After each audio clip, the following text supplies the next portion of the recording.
Hey, this is Bob Bacon of Virtue Animation, the Web3 studio that produces innovative, high-quality IP for the metaverse. I'm on the Edge of NFT, the podcast that brings you the top characters in NFT today. Keep listening. Hey there, NFT curious listeners. Stay tuned for today's episode and find out why you should get in on Super Friends, the cool new project bringing cinematic presentation and the excitement of a good heist story to the world of NFTs. And what kind of beautiful vintage vehicle our guest today would have if he was a true hodler. And why the Ape NFT Marketplace is changing the landscape for TRON NFT holders, and how a new stablecoin is about to destabilize the stablecoin game. All this and more on today's episode. Enjoy.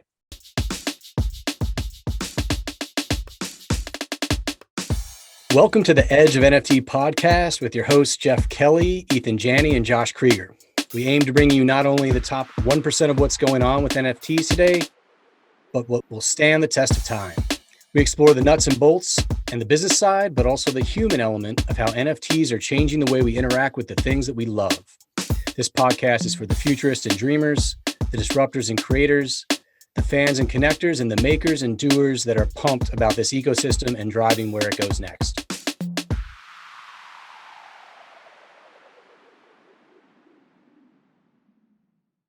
Today's episode features Bob Bacon, founder of Virtue Animation, the Web3 studio that produces innovative, high-quality IP for the metaverse.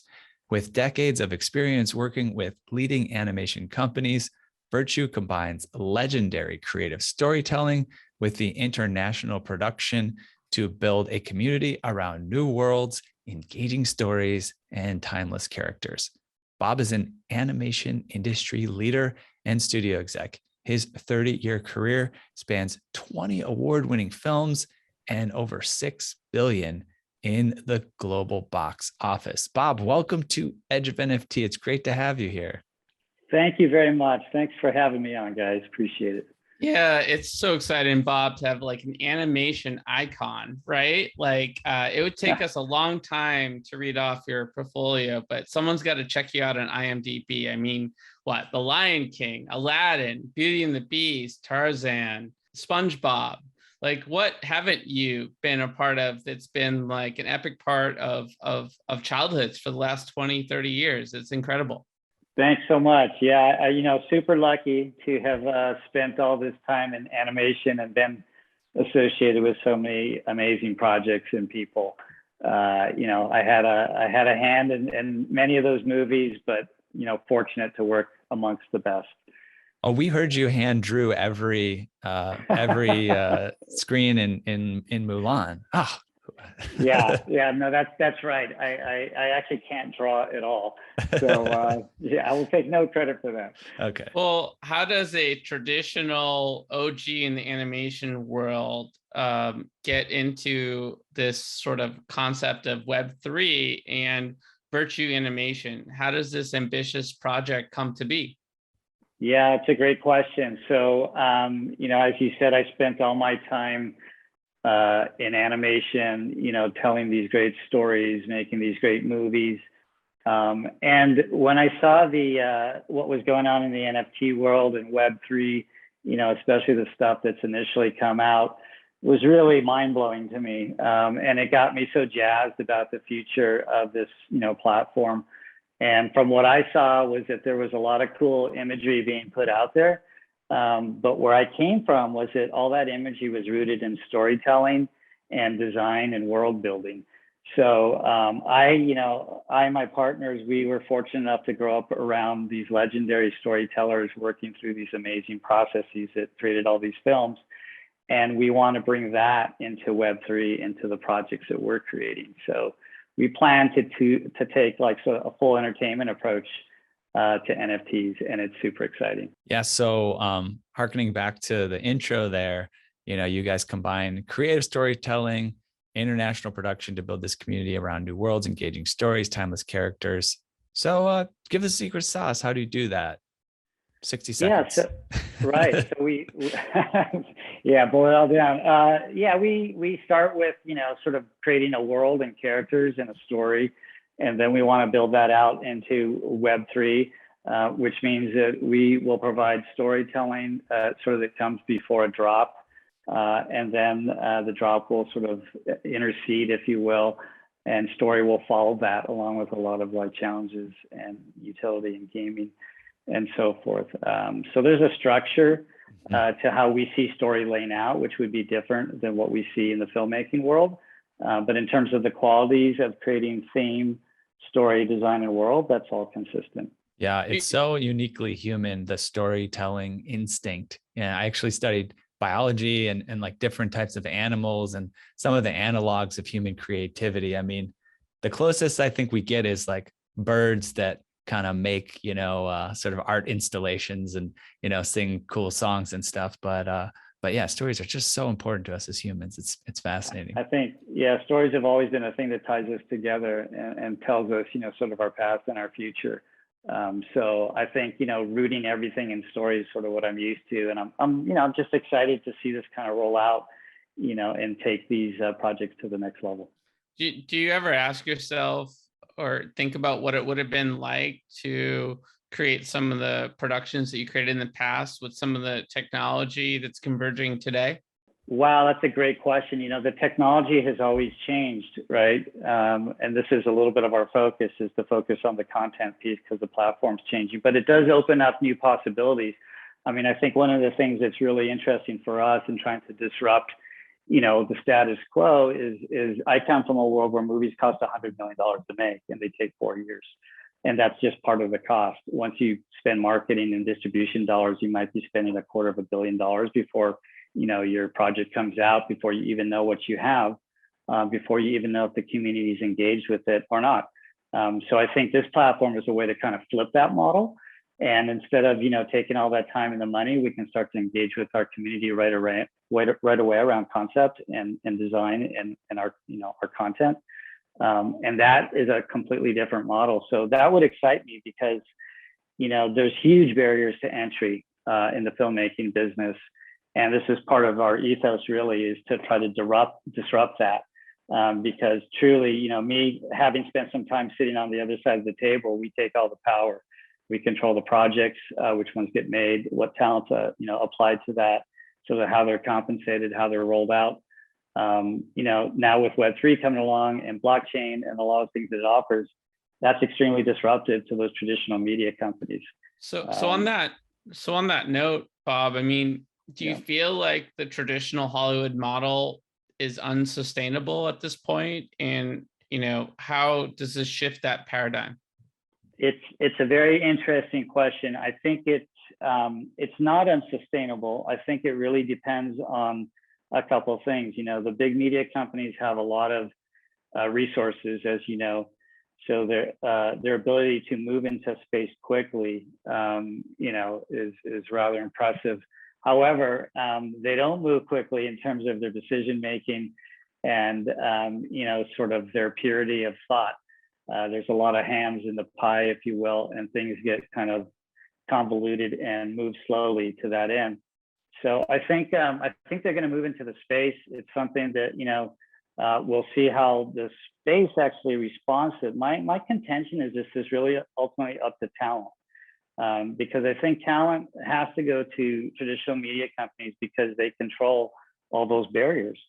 If we break down the barriers, then there's not really a compelling reason for the talent to have to go there anymore. And more talent are their own brands. They want to reach their community directly, and this enables them to do that. So I think if talent finds that they can reach their community, they can create the content that they want, and they can be rewarded properly, it might actually really invalidate that traditional model. That's really interesting. Again, I'm saying this, I think, for the second time today. We recorded another podcast earlier. All my conversations blended to each other, so I don't know whether I said this on the podcast or not. But somebody brought up just kind of like it's the talent that brings the eyeballs to the production, right? And it's just so interesting because really, when there's money involved and there's ticket sales and production value and all that stuff, it really comes down to who's watching, like who's watching and how many are there. It is fascinating, as you mentioned. Sometimes it's the people that are participating in that project that are bringing the bringing those folks to the table? They're largely the ones that bring it to the table in many cases, and money is a huge factor. So again, if you have a lot of money invested in something because you have to, let's say, then your reach has to be so much greater to be able to sort of, make yourself profitable. And if your reach is greater, then maybe your content is a little more diluted, if you will, because it's got to appeal to so many people. So I think that, a more specific community around more branded talent, reaching those people directly might allow different economic models that I'm suggesting. And that might be a way to preserve content and keep it more pure and in the hands of the content creators. Cool. Well, let's talk about kind of a content or project that you've been involved with here, Super Friends, animated NFT. How's that different from the other projects out there? Well, I think, the projects are evolving, but I think our project is different in the sense, like I mentioned, that we're taking a full story approach to it, number one. This story will be sort of a gamified story along the way. Also, our NFTs, because we're an animation company, they'll have animated qualities to them. So I'm pretty excited about that. You'll see things moving, having effects, little actions like that are not just a picture, a static picture. We plan to have multimedia components in our NFTs, including original music in our project too. So we want to engage with the talent that's part of Web3. We see them as central to our projects. We want to invite them into our projects and feature them in many cases. So with music, we plan to partner with some of the greatest Web3 musicians right now in the space and bring them into our project. That's exciting. Yeah. And then, like I said, our story, I sort of explained before, but our story will have a point where, it's kind of story laying out that tells you what's happening. And then we plan to really engage the community through gamification and utility as that story starts to play out. So our Super Friends story is a heist, and it's basically a little heist story that we got going, and we lay out the sort of the heist in the first part of our episodes before our drop, and then the rest of the drop is really trying to solve the puzzle and figure out who the thief was. Very cool. So it'll be a lot of fun with that. Yeah, I'm noticing, I'm a musician myself. And as you mentioned, bringing in the musical element, I tried my hand at film scoring for a little bit. All right. And, it is fascinating if you watch a movie without the music on, and you'll just realize how much the music does, to set the tone. It can change a scene from looking like happy and exciting and light to ominous and, kind of creepy. So I think I can tell that that's like the direction you guys are coming from, having that cinematic experience and the music integration. Wanted to bring that to the table. Yeah, very cool. You're so right. We screen when we do work in process screenings. We're doing it oftentimes without the score, like with the temp score, and it's really like you wouldn't believe how hollow a movie sounds without the score. You also, likewise, you wouldn't believe how much professional voice actors bring to a movie versus people like us sitting around trying to voice the characters. They really do have talent, and they really are special. Well, people like us, I think we can say Jeff, who's actually just arrived, he's got quite a killer voice, so he might be able to handle some voice acting. No doubt. Hi, Jeff. Hi there, Bob. I've never pursued it, but you set the bar like too high, guys. And I've got a little bit of a cold in the background too, which doesn't help me. So, look, you mentioned the heist story. Is there anything you can tell us about like how that'll work with viewers and like solving that I guess the mysteries of the heist and what that interaction will be like? Yeah. So basically, we'll be, like I said, we'll be telling a story. Not to give too much away, but I think there'll probably be some little clues and Easter eggs being dropped along the way. Also within the NFTs themselves, I think you'll find some special qualities to them that will help once we get into the solving part of the story. So what we should do is every episode that we'll be laying out there will be a little puzzle or clue, which will send our viewers into action. They're going to have to, sort of be active, I guess, and tracing down some of this information and making their way sort of, as we call, through the open sea, to find out what may lay ahead. And as they solve these clues, I think what you'll see is there's going to be some greater reward for them.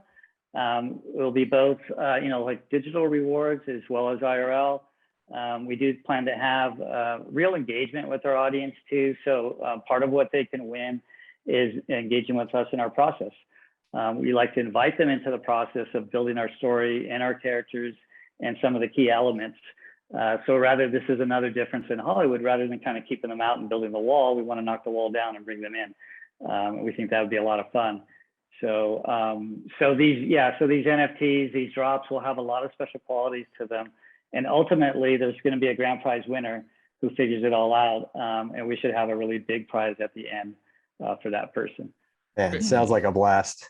I think it's fun. I think, I get excited because it's taken all the great qualities of like story and design and gaming and, the internet and putting them all together in a way that's super accessible, for the community, for our fans, and for ourselves, really. It allows us to get to our creation point a lot faster. Yeah. So, one of the interesting things about Web3 is the ability to define contributions in a way that goes beyond the credits, right?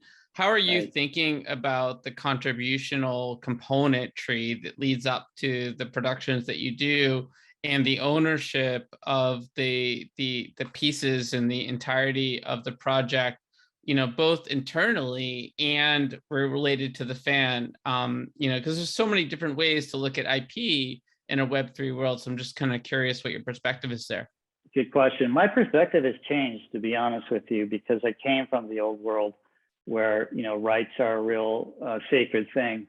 And I've kind of let go of that, stepping into the new world.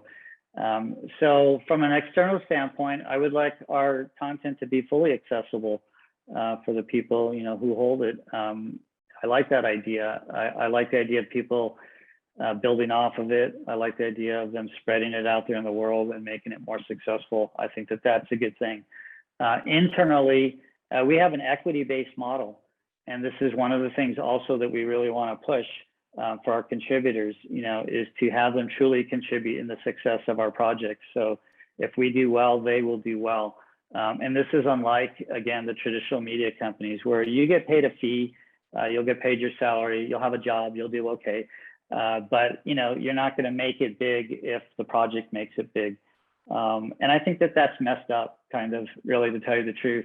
Again, there's some amazing people that we've all heard of, and they don't see any of this kind of contingent compensation in success.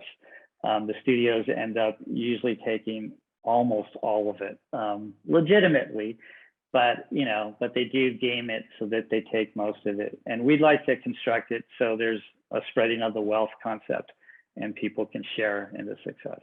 That's really cool. And it's hard to sort of say like whether it's one character or one moment in a movie that makes all the difference, right? And so why not reward everyone that's involved in the project and just look at it as a team effort? It really is, because like any project, there's the people that are in front of the camera and kind of the stars that get the shine, some names that show up in the credits. But there's so many hands, as you know, that are behind the scenes that really make this thing work. And there's oftentimes, like you said, one key idea that really made a project sing. Maybe they weren't the director or the producer or the composer, but they were really a key artist and had, a big say in it. So everybody who participates, we're giving them the option, really, to say, do you want to be part of us and sharing our success? Just a quick kickback to that music topic there. Is there any like particular music personalities that you can say you're incorporating in these projects? I mean, I think, we sort of like the Web3 EDM kind of vibe. I can't say just yet, because we're signing right now our deals. But I think soon enough we'll be out there with names. Can't wait. Yeah. So what happens after the drop, and how can our listeners participate in it? Yeah. So like I said, after the drop, our listeners will have plenty of participation in terms of the gaming aspect of it. They can find us right now on Twitter at Virtue Animation. We have our website as well, virtueanimation.io. And our Super Friends website and Discord will be coming out soon in the next couple of weeks, I hope. For our drop, this should be coming out like probably mid-June, I'm expecting. Very cool. Can't wait. Amazing. Super exciting times. So Yeah. Bob, one last question here for this segment. And that's really what we like to ask folks is their inspirations. And we talked about some of it, I think, already. But at this moment, like, where are you getting your greatest inspiration from in the world of NFTs and Web3? Oh, that's a great question. I mean, this is kind of sound funny, but maybe like a lot of people, because of my sports background, I'm not an athlete, but I played my whole life and love it. I got my inspiration from NBA Top Shot. It was my first NFT. I still have a pretty big collection. I'm in it every day and following the NBA action. So it inspires me to a degree because of that connection to my love of sports and the fact that I started as a collectible with it and it's grown into sort of utility aspects, which I really like. It keeps me engaged. I really like also, one of my favorite projects was the Invisible Friends project. I just thought it had a really cool vibe. It starts to speak to what we're talking about in terms of like, seeing these walk cycles, a little bit of animation, something more than just a static picture. And I like what they did with it in general. So those are two things that stand out for me that I like. Yeah, big inspirations, totally understandable. Well, look, we appreciate you sharing all this info with us and our listeners. Again, very exciting times. Can't wait to see how this journey turns out for you. So we want to shift gears. Thank you. Yeah, absolutely. We want to shift gears a little bit though now and get your personal take on some questions we like to call Edge quick hitters. It's a fun, quick way to get to know you a little better. Just looking for short, single word or few word responses, but feel free to expand if you get the urge. You ready to dive in on these? Sure. Okay, cool. All right. Question number one. What is the first thing you remember ever purchasing in your life? I would say, besides the Topps trading cards from the ice cream man, it was a Schwinn bicycle when I was 7 years old. Oh, nice. Solid purchase. Solid question. brand. Yeah. Question number two. What is the first thing you remember ever selling in your life? My 1968 Camaro. It's the only car I ever made money on. I bet. That's bad. Except now, like, I mean, there isn't I a wish used I car. didn't sell it because it'd be worth 10 times probably now, right? That's for sure. Question number three. What is the most recent thing you purchased? Coffee. Be all important. Coffee. Question number four. What is the most recent thing you sold? Well, I sold an NFT last night, one of my Top Shots. So I guess. Okay. Yeah. He's bringing liquidity to the NBA Top liquidity. Shots pool there. That's it. That's I've been selling a lot lately. Have you? Okay. Question five. What is your most prized possession? Well, I'm not going to say my kids because I don't think I possess them, but they would be. I have a very special text that was sent to me by Kobe Bryant on New Year's Eve, and I'm never going to lose that. So that's special to me. Absolutely. Question number six. If you could buy anything in the world, digital, physical, service, and it's currently for sale, what would it be? What do you have your eye on? That trip to space kind of sounds interesting. Maybe a ride on SpaceX or something. It's a hot ticket, man. It's a hot ticket. That's for sure. All right. Question number seven. If you could pass on one of your personality traits to the next generation, what would it be?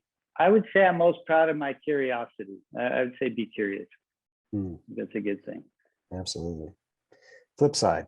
Question 8. If you could eliminate one of your personality traits from the next generation, what would that be? One? You got one, brother. Well, I suppose it's a big one for everybody, but just general fear. Just general fear of the unknown. I think whenever we can eliminate those things and take our worst fears away from us and allow us to move forward, with confidence and gratitude, I think that's a good thing. So that's something I work on every day. Agreed. And at the center of innovation and entrepreneurship. So amazing. Question 9, a little bit easier. What did you do just before joining us on the podcast? I was working on Super Friends. Hey, big surprise, right? Big surprise. Yeah. And question 10, last one. What are you going to do next after the podcast? It's really nice outside. So I'm going to take my dog for a walk right after this. There it is. Perfect. Well, that's Edge Quick Hitters. Thanks so much for sharing with us. We do appreciate it. All right. So it's You bet. time for our featured hot topic here. We're going to bring on Dave Uranak. He's going to talk to us about the Ape NFT Marketplace. So we're really excited about that. Dave, you want to come on and say hi to our friends, our super friends here? Hi, everyone. Hi, Edge crew. Hey, Nice to meet good to you. have you here. And for the listener who's unaware, Dave was actually kicking us some pretty cool follow-up questions in the chat while we were recording with Bob. So thanks for those. Sure. Yeah, so we're going to talk about TRON Network here, and you're the director of blockchain strategy at TRON DAO. So tell us about what you're up to, and let's have a nice chat about it. Yeah, well, we've had a very busy spring. Not only did we launch the new marketplace, Ape NFT Marketplace, but we are launching a new stablecoin on May 5th. So that will get underway then, and I think it's really going to make a significant impact. Why do we need a new stablecoin, Dave? There has to be a good reason. There is, and it's actually really interesting. I don't want to get off on another non-NFT topic, but this is interesting because it is much more decentralized. So while it is pegged to the dollar, initially it will be backed by the TRON Reserve Fund at $10 billion. But over time, there's going to be multiple organizations coming in to also support it. So it's going to be very decentralized versus others that you see that are backed by one group or don't have a reserve. So this is very different. Also, it's a very, the way it ensures the peg is very dynamic in terms of real-time adjustments to undervalued or overvalued relative to the dollar. And I think that helps to separate it as well. So those are a couple things that I think are pretty unique about it. And that's what really is going to, in my opinion, drive much broader adoption. And just that's really great. And just go back, because I don't want to gloss over it. This new Ape NFT Marketplace. Yeah. You know, that's a big deal. Why did you guys create a new marketplace, and Yeah. what's distinctive about it? Well, you know, we thought the world really needed another NFT marketplace, and we just wanted to make our contribution. But no, we started the Ape NFT gallery, I guess maybe last year. And so this was kind of a natural evolution of that. And what's unique about this is that developing on this platform and using the BitTorrent cross-chain gives developers access to both Ethereum and TRON and BNB Smart Chain right off the bat, right? So instead of being limited to only Ethereum or BNB Smart Chain or wherever you might be, you know, you have that broad market right away. So you increase the range of potential buyers, you increase the range of potential sellers for your products. Additionally, so because we've started it just recently, for the first few months, there's no commissions that we'll be taking on any sales, and we don't charge any listing fees. So Bob, you can list all your NFTs in there and retain all the money that you deserve. Yeah, that's I think most of it. I imagine trading fees, yes, when just standard when folks are trading thereafter. No, Nothing. no, How are you I don't generating believe revenue? so we do that very sneakily. No, I'm joking. Right now, you know, for the first few months, I don't believe there are any commissions. Eventually it'll come in on the buying and selling fees, but for right now, no. Right. It's like a trial. It's a trial period Right. to attract people. That's why NFT, these trading platforms are so necessary, right? It's because like the idea of trying to, you know, hook up with a friend who has an NFT that you want to exchange. I mean, it's an overwhelming thing to try to consider and make that transaction work. Yes. And the NFT marketplaces are facilitating that. You know, we've seen a lot of different marketplaces come up, you know, specifically for Solana, right? The Magic Eden. Yeah. Interesting to see a marketplace that's focused on a specific chain. And I think, you know, there's a lot of space for NFT marketplaces, and we've heard about, you know, I've even heard the conjecture that NFT marketplaces could be as plentiful as websites are today, right? Like it could be the Yes. analog of, well, there's a specific marketplace for a specific thing. I mean, think about Bob trading and NBA Top Shots. He does that through the NBA trading Yeah. platform. And I Yeah. think you're starting to see some of that now. You're seeing there's kind of general NFT platforms or marketplaces. And then there are the specialized, more niche focused platforms as well. And that's the thing about Ape NFT Marketplace is it's not just for art or digital art or things like that. You can put sports NFTs, music, all kinds of different things on there, which I think is interesting too. So we're talking to a variety of groups really around the world to potentially become their NFT provider. So it's possible in the next 12 months, you'll see some of those type of announcements as well. Yeah, I mean, look, anything to make it easy to be able to trade on, ETH, Binance Smart Chain, TRON, like under one roof, I think is a step forward.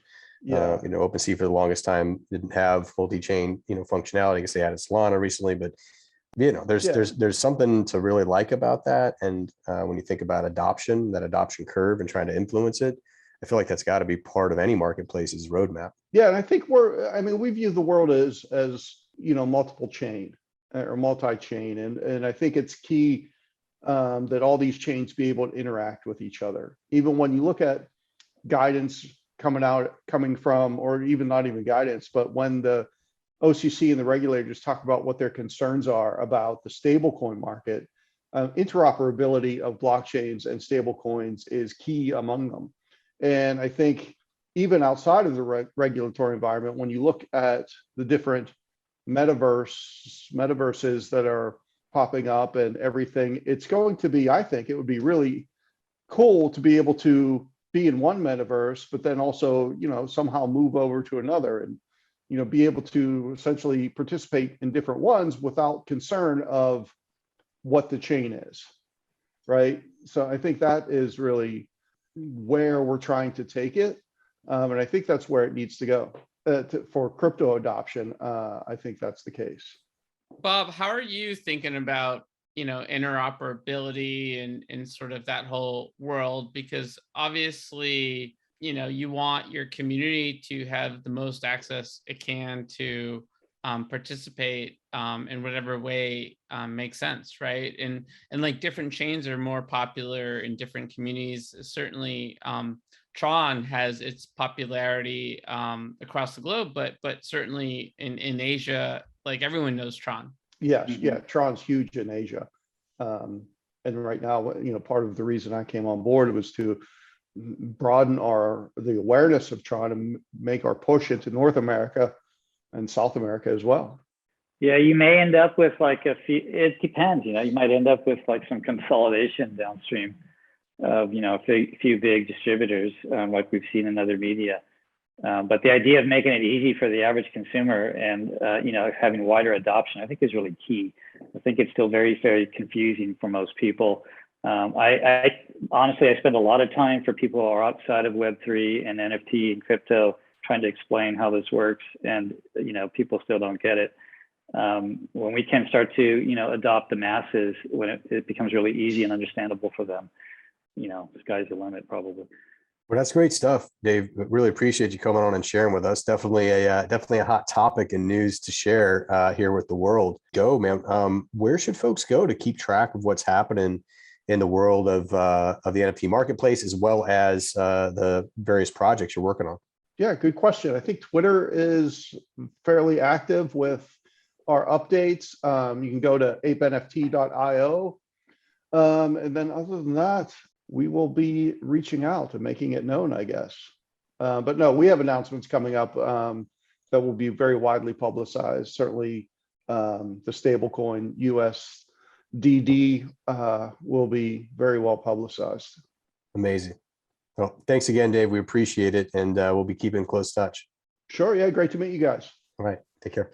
Bye. Out For today. And we're always looking to elevate, awareness about people that are active in our community and contributors. Sure. And man, I think we got one that I don't think you can find a bigger, more important contributor to the Edge of NFT ecosystem than what we got today. Talk about fans. I mean, I think we're fans of this particular community member. This is Gail. Probably folks don't know who Gail is, but she's touched your lives in many ways. She is basically our way more than social media manager extraordinaire.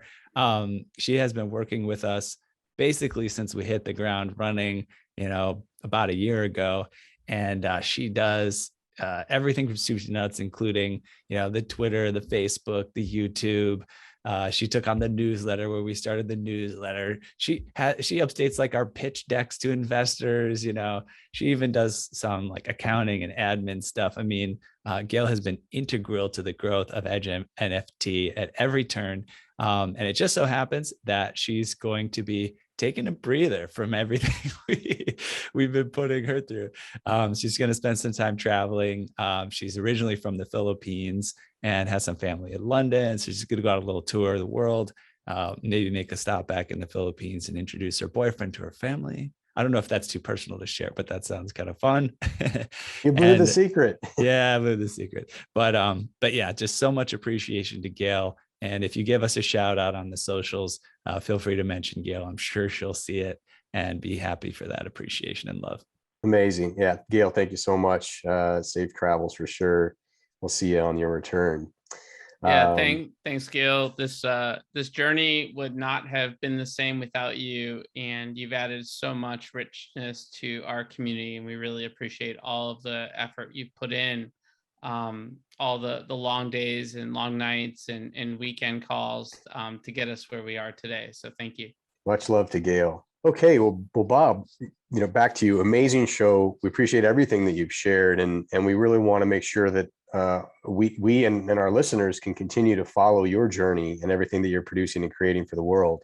So where should they go to keep tabs on what you have? Yeah, great. Thanks for having me again. They can follow us on Twitter at Virtue Animation. We also have our website, virtueanimation.io. And in the next couple of weeks, we'll be launching our Discord and website for Super Friends. So they'll be able to jump on that momentarily. Beautiful. And I think we've got some. Yeah, I might have lost you there for a second. We do like to give some giveaways. We have 2 giveaways to offer your listeners, as well as some whitelist spots that we'd like to offer your guests as well for Super Friends. So we'll share the details over Twitter. So stay tuned for that exciting news. And excited. It's hard not to be excited, Bob, about what you're doing when you look at all the things you've done in the past. I'm sure I'm not the only one that feels that way, and it's going to be great to see what your new studio is able to produce for the world.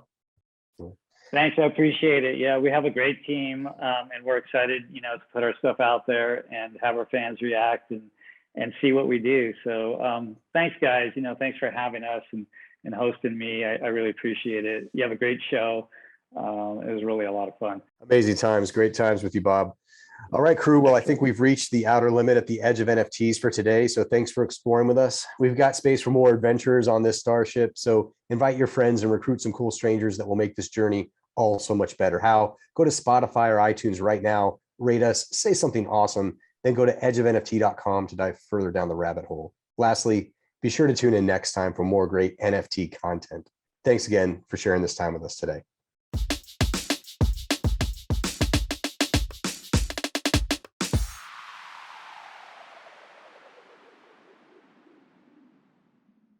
The views and opinions expressed on the Edge of NFT podcast reflect solely those views and opinions of the show creators and its guests. We're learning as we go, just like you. Please make sure to do your own research. Our podcast is not financial advice. There are multiple strategies, and not all strategies fit all people. You understand that you are using any and all information available on or through this podcast at your own risk.